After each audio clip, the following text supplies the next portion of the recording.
internautes, bonsoir. Bienvenue sur Baba Info pour votre programme d'information hebdomadaire Rétroactu. Voici les titres principaux. Fête de l'unité, Marois exprime son attachement à la mère patrie, à découvrir dans cette édition. Éducation, l'école publique Les Champions Fondation Chantal Biya de Marois célèbre ses 22 ans d'excellence. Retour sur la campagne Anamda qui a offert une nouvelle chance pour la santé dans la région du Nord Cameroun. Et comme invité ce soir, Aminatou Doudou, écrivaine camerounaise native de Garoua, auteure de l'ouvrage Halia. C'est tout pour les titres. Les détails dans un instant.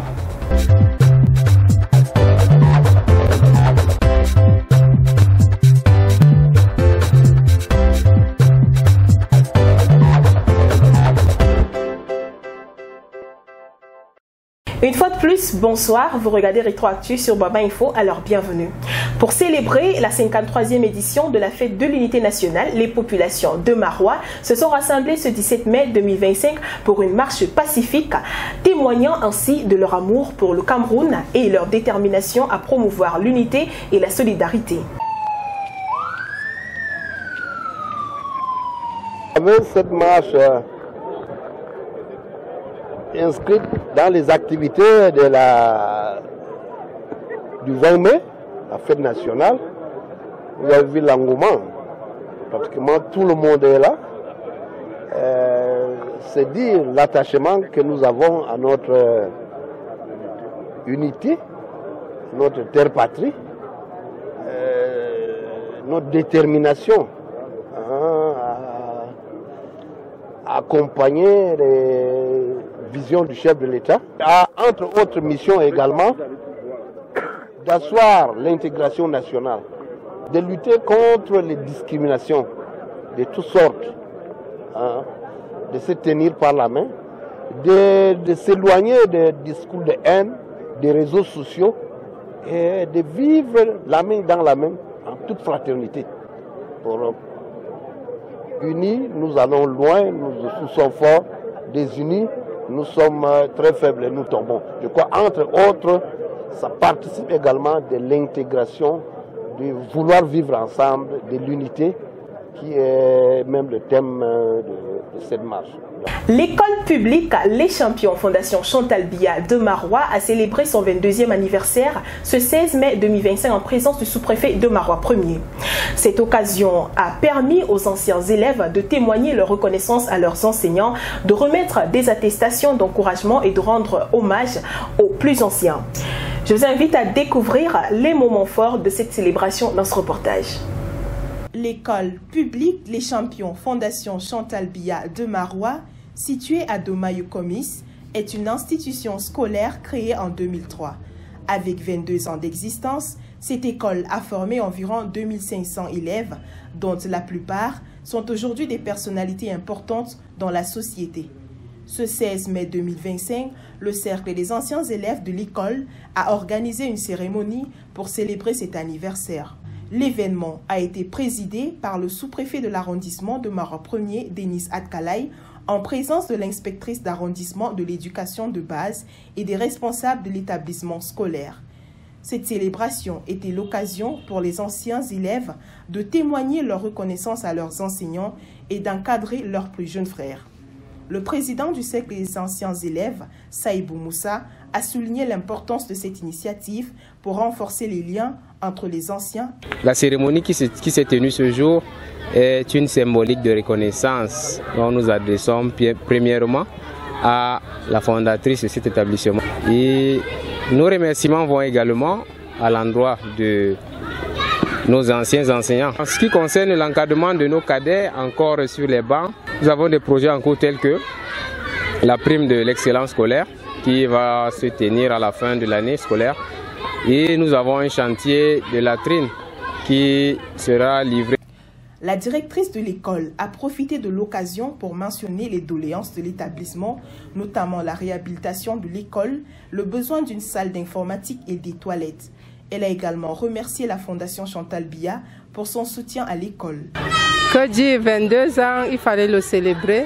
Disons vraiment que c'est un événement mémorial qu'il faut célébrer et nous avons tenu à le faire, à accompagner les anciens élèves réunis autour de leur association. Ces anciens élèves ont toujours été ici à nos côtés pour accompagner la première dame, Madame Chantal Biya, dans ses œuvres, dans ses activités. Et aujourd'hui encore, ils ont tenu à célébrer cette cérémonie, à célébrer l'anniversaire des 22 ans. Qui l'aurait cru? Les élèves de l'école ont exprimé leur fierté d'appartenir à cette institution scolaire qui est connue pour la qualité de l'enseignement et de l'encadrement. Nous sommes très contents. Nous encourageons nos grands frères et nos grandes sœurs et nous disons merci à maman Chantal Biya. Bonne fête d'anniversaire pour l'école FCB les champions. Lors de la cérémonie, les attestations d'encouragement ont été remises aux enseignants et des hommages ont été rendus aux plus anciens. La cérémonie a été marquée par le partage du gâteau et la réjouissance des enfants qui ont laissé voir leur innocence et leur joie de vivre.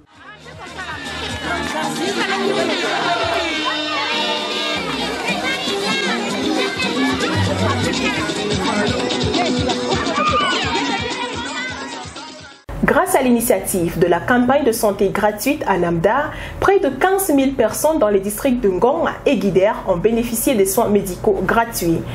Le ministre de la Santé publique, Dr Malachi Manauda, a exprimé son soutien à cette initiative qui vise à améliorer l'accès aux soins de santé pour les populations vulnérables. Plus de détails dans ce reportage. Dans la région du Nord Cameroun, l'accès aux soins de santé de qualité est un véritable défi pour les populations locales. Les coûts élevés, le manque de prise en charge adaptée et le personnel qualifié insuffisant poussent les malades à se morfondre. Mais une initiative salvatrice est venue changer la donne. La campagne de santé gratuite en Namdar, lancée officiellement le 10 mai 2025 par le ministre de la Santé publique, Dr Malachi Manauda, cette campagne s'est étendue sur 4 jours et a offert des soins de santé gratuits à près de 15 000 personnes issues des districts de santé de Ngong et Guider. Les patients ont eu accès à des consultations médicales, des dépistages gratuits, des opérations chirurgicales de la cataracte, des soins bucco-dentaires et même une séance de sensibilisation sur l'hygiène bucco-dentaire avec remise de brosses à dents et de tubes de dentifrice aux élèves de l'école publique de Ngong 1, groupe 2. La promotrice de la campagne, Dr Haman Bobangako Pamen, a souligné l'importance de cette initiative pour les populations vulnérables. La campagne de santé gratuite en faveur des populations de la région du Nord, telle que pensée et initiée par nos soins, vise à apporter une réponse efficace aux problèmes de santé divers auxquels font face les populations confrontées aux difficultés d'accès aux soins de qualité.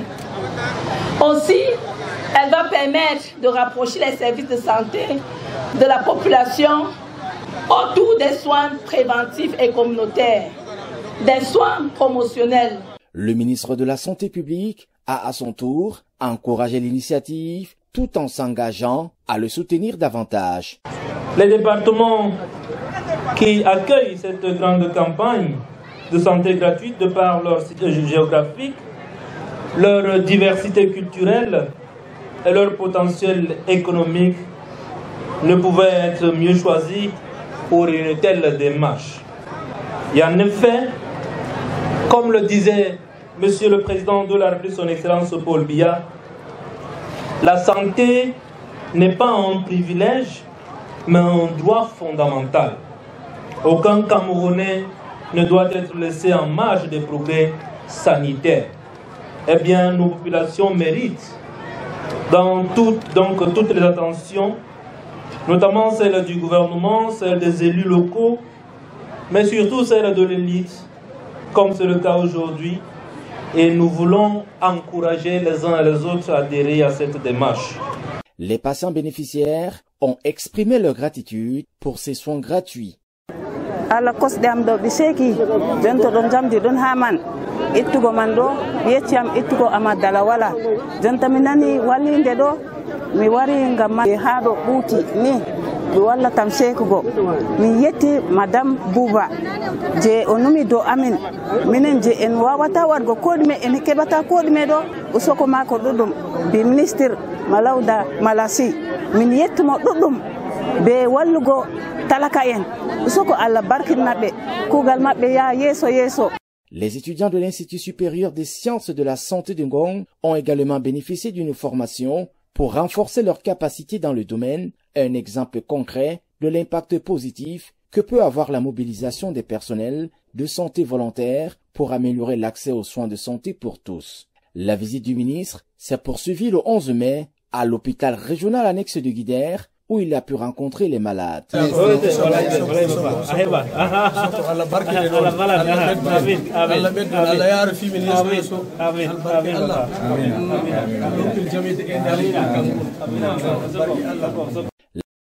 La campagne de santé gratuite à Namda est une initiative salvatrice qui vient répondre aux problèmes d'accès aux soins de santé pour les populations vulnérables de la région du Nord Cameroun.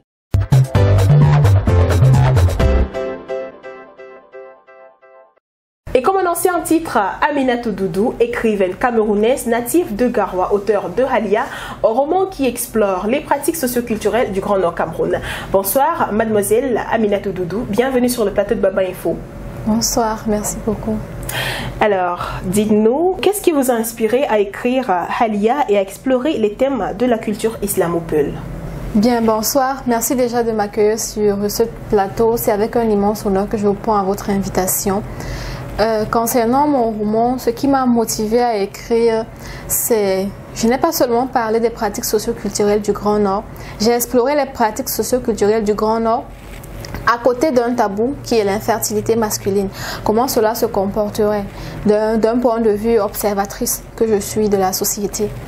Les pratiques socioculturelles du Grand Nord sont bien connues à tous, mais comment l'infertilité masculine se comporte au milieu de tout ça, au milieu d'un couple qui ne conçoit pas durant plusieurs années de mariage, quelles sont les questions qui sont autour. Tout ça, c'est ce qui est exploré dans le roman Halia. Ce qui nous a poussé à écrire également ce roman, c'est tout simplement que à la base, j'ai une formation de biologiste, un personnel de santé qui a eu à travailler sur les questions de l'infertilité masculine, qui a juste voulu les mettre en écrit pour que les gens puissent lire et comprendre que c'est pas forcément un tabou, c'est pas forcément quelque chose fatal, qui peut être soigné et au cœur d'un mariage qui peut le détruire si rien n'est fait. Pouvez-vous nous donner un aperçu de l'intrigue de Halia? Quelle est l'histoire que vous racontez à travers ce roman? Halia est un roman qui parle des traditions islamo-peul, déjà dans son ensemble, qui explore deux grands thèmes principaux, à savoir le mariage dans toute sa splendeur, dans toute sa beauté, le mariage consenti, parce qu'elle a vraiment consenti à épouser son homme, et l'infertilité masculine bien après, qui a poursuivi ce beau mariage, mais qui a été un problème au sein de son couple, qui a suscité beaucoup de malentendus avec son mari, mais qui a su être géré de manière simple. Donc, Halia explore premièrement le mariage, ensuite la question de l'infertilité dans le couple, les parts de responsabilité de chacun. Alors, dans l'infertilité est un point que vous dénoncez, voilà, dans votre ouvrage. Pouvez-vous développer ce point et expliquer pourquoi il est important de le souligner? Il est important de le souligner tout simplement parce que l'infertilité masculine, c'est une réalité. Il n'y a pas que les femmes qui sont infertiles au sein d'un couple. L'homme a presque le même pourcentage d'être atteint de l'infertilité que la femme, mais cela ne fait pas trop de bruit, cela n'est pas parlé. Tout est incombé à la femme. Mais pourquoi? Il faudrait également ressortir la part de l'homme dans ce trouble-là qui mine un foyer. Pouvez-vous maintenant nous parler de votre expérience avec les éditions Guigues? Comment avez-vous choisi de travailler avec cette maison d'édition pour publier Halia? J'étais à la recherche d'une maison d'édition qui pouvait publier mon manuscrit. J'avais un manuscrit prêt, je recherchais une maison d'édition. J'avais fortement entendu parler de la maison d'édition Guigues qui venait récemment de publier une œuvre sur laquelle je n'ai pas forcément lu, mais je voyais des publications. Du coup, j'ai voulu approcher la maison d'édition pour soumettre mon manuscrit.